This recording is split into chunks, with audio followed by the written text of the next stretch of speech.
이게 시세 확인이 정확하게 확실하게 되지 않거나 전세 보증 반환 보험이 안 되면 그냥 거래하지 말라고. 엄청 마음에 들어서 난 이 집에 살고 싶어. 그러니까 이제 그거에 홀리면 답이 없는 거야. 나도 그 신축에 홀려가지고. 기본적으로 이게 계약서에 다 특이하게 들어있는 건가요? 아니요.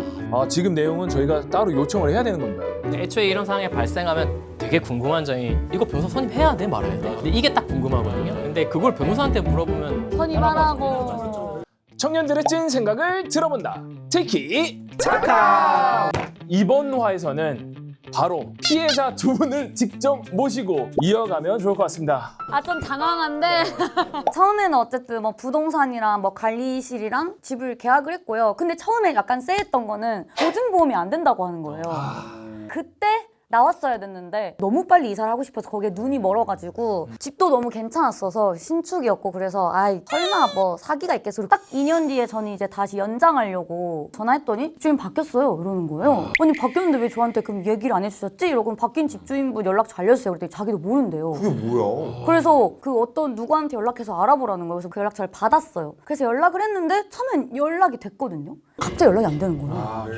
그때부터 미치도록 불안해지는 거예요. 설마 내가? 이러고 있었는데 대출 연장을 하러 은행을 갔더니 이 집주인분이 개인이 아니라 법인 회사로 바뀌어가지고 대출을 안 된대요. 부동산 연락해도 부동산은 없는 번호. 관리인 여자분도 연락이 안 되고 제가 그래서 은행에 가서 2시간 동안 울면서 빌었어요. 제발 연장해달라고. 그래서 겨우 연장을 했어요. 대출은. 그 알고 보니까 그 집주인분이 이제 되게 여러 채를 많이 그렇게 한 거였던 거예요. 그래서 막 오픈 카톡방도 있더라고요. 다 고소도 하고 했는데 그래서 지금은 감옥에 계신 걸로 알고 있긴 하거든요. 돈 받으신 분은 한 분도 없더라고요. 일단 이 상황에 대해서 제가 변호사로서 그냥 상담을 해드릴게요.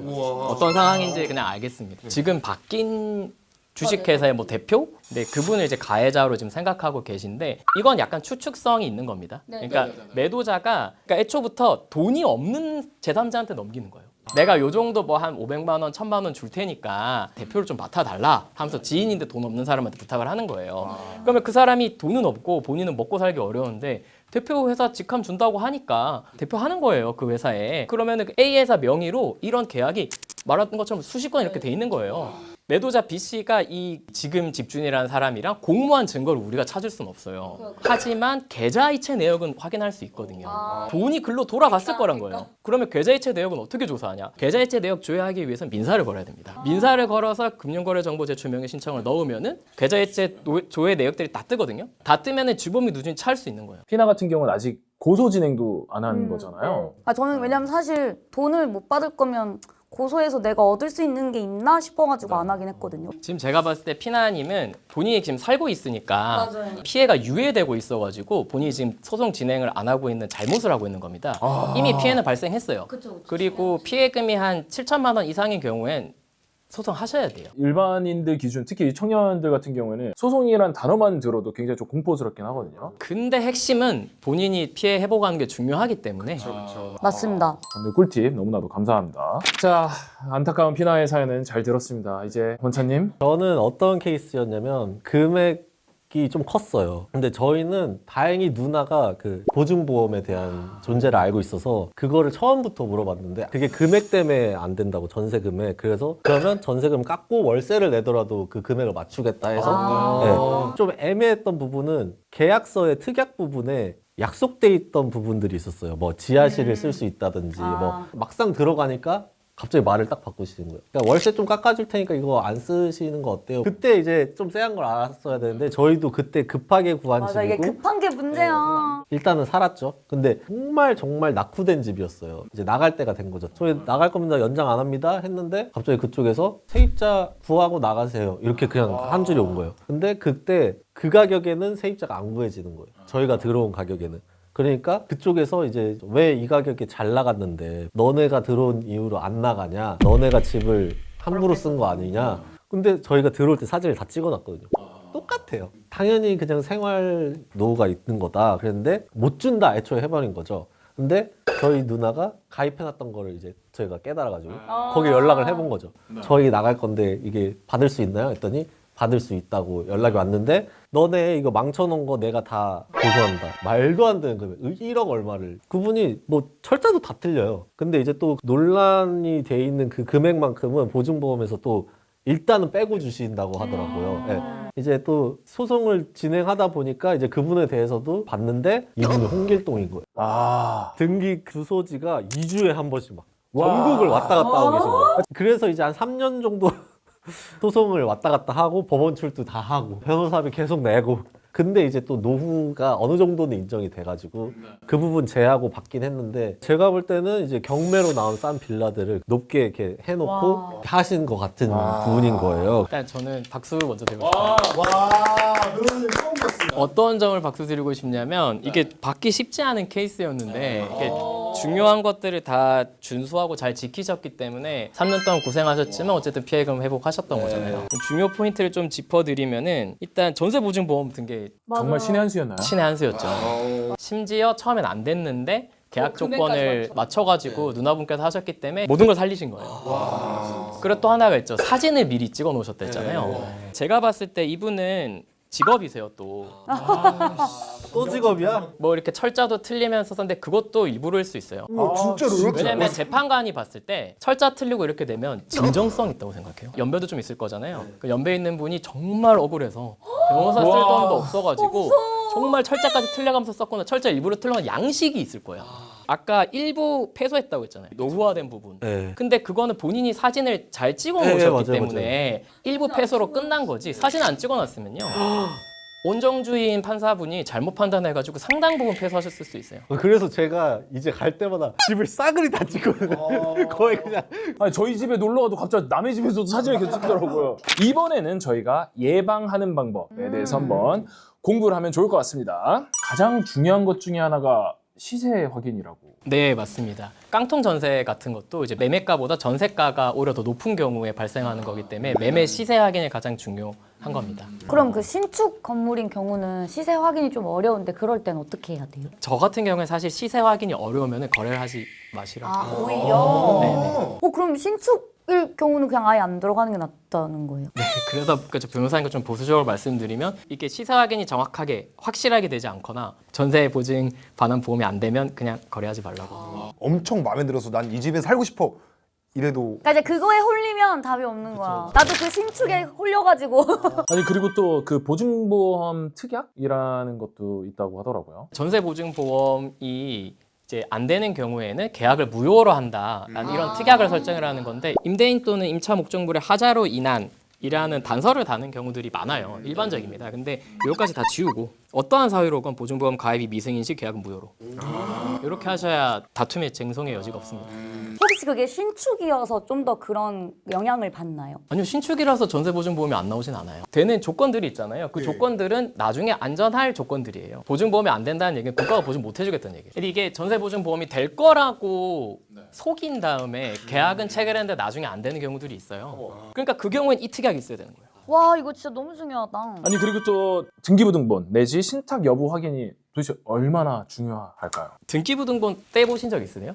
저도 떼본 적 있는 거 같아요. 네. 아, 다 있으세요? 한 번씩 다 떼보실 수 있어야 된다. 그 등기부등본 사이트에 들어가가지고 소액만 내고 바로 떼볼 수 있거든요. 그걸 직접 하셔야 돼요. 거래하러 가면 공인중개사분이 떼서 주시거든요. 맞아요.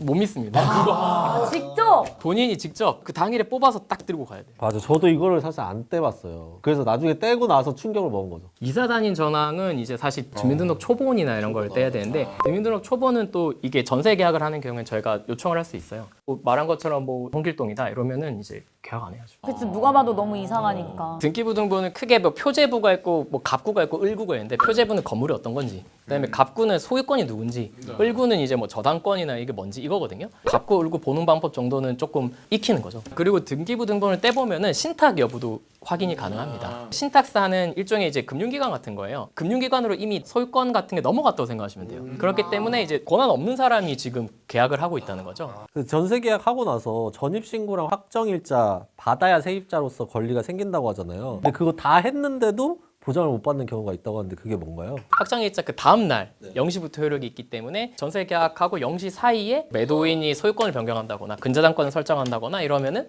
거기에 대해서 보호를 못 받는 거죠. 그럼 그 24시간 안에 애초부터 그렇게 하려고 계획을 짠 거죠. 그러니까 그 경우를 막기 위해서 특약을 넣는 거죠. 전세 계약일 다음 날까지 소유권 변경 근저당권들을 설정하지 않는다. 이를 위반할 경우 계약을 무효로 한다. 기본적으로 이게 계약서에 다 특약이 들어있는 건가요? 아니요. 지금 내용은 저희가 따로 요청을 해야 되는 겁니다, 여러분들. 이거는 더보기란에 꼭 넣어주세요. 그리고 또 이런 이야기를 먼저 공인중개사 측에 이야기를 하면 사기 치려다가도 사기 칠 수 없겠다, 얘 뭐야 얘 방 변호사 만난 거 아니야? 이럴 수도 있거든요. 변호사님, 저희가 약간 조금 프로페셔널해지고 있는데 약간 이중계약 같은 사기는 또 도대체 어떻게 해결해야 되고 미연에 방지를 해야 될지. 제가 받은 대부분은 공인중개사 뭐 이런 거 확인하라고 하는데 그걸로 방지 안 되고요.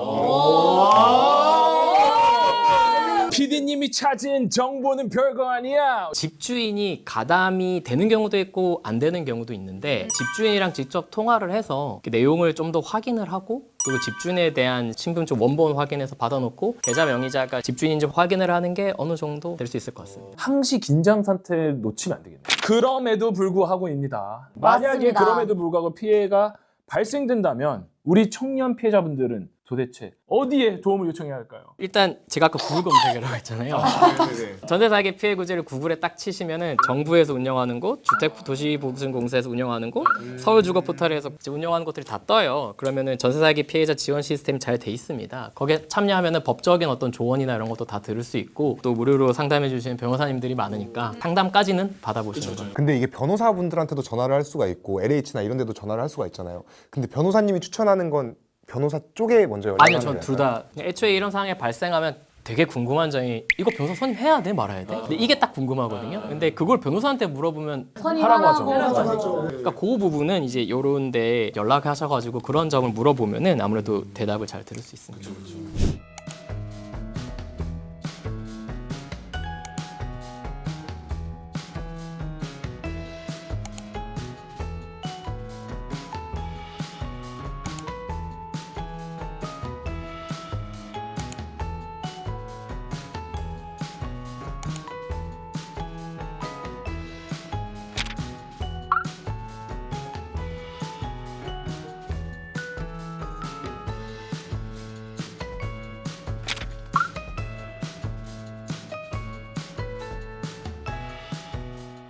자, 오늘은 특별히 박민우 변호사님과 함께 전세 사기 실제 유형, 피해를 막기 위한 방법까지 여러 가지 이야기를 나눠봤는데요. 오늘 이 자리는 특별히 또 피나와 네. 또 원차님께서 피해자 여러분들에게 심심한 위로의 말씀 한번 부탁드릴게요. 뭐 위로야 뭐 안 될 거 알아요. 위로가 위로가 안 돼요 이거는. 그러니까 당하신 분들은 그냥 우리 화이팅 하시고 전화위복의 일이 있기를 바래요. 진짜 뭔가 홀려서 절대 하면 안 되고 뭔가 1%라도 쎄한 게 느껴졌다? 절대 하면 안 되고 보증보험 꼭 되는 거 그거 꼭 확인하시고 절대 사기를 애초에 안 당했으면 너무 좋겠습니다. 제가 이제 사기 피해자분들 만나서 이제 상담실에 들어가고 이러면요. 몸에서 이제 수증기 같은 게 나세요. 너무 화가 나시고 너무 힘들어가지고. 맞아요. 그러니까 너무나 심각한 피해거든요. 전 재산인 아니면 미래의 벌돈까지 다 이제 날리신 상황인 건데 제가 그분들께 꼭 말씀드리고 싶은 거는 본인 잘못은 절대 아니라는 거예요.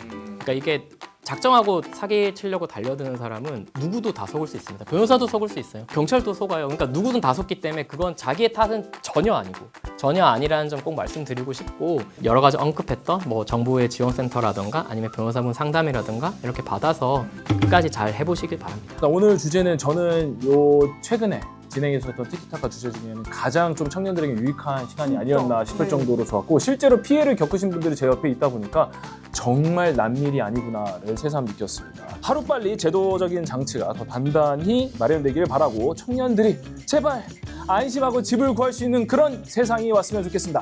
다음 시간에는 더욱더 유익하고 즐거운 컨텐츠로 돌아오도록 하겠습니다. 다음 시간까지 특히 작가! 감사합니다. 고생 많으셨습니다. 고생하셨습니다.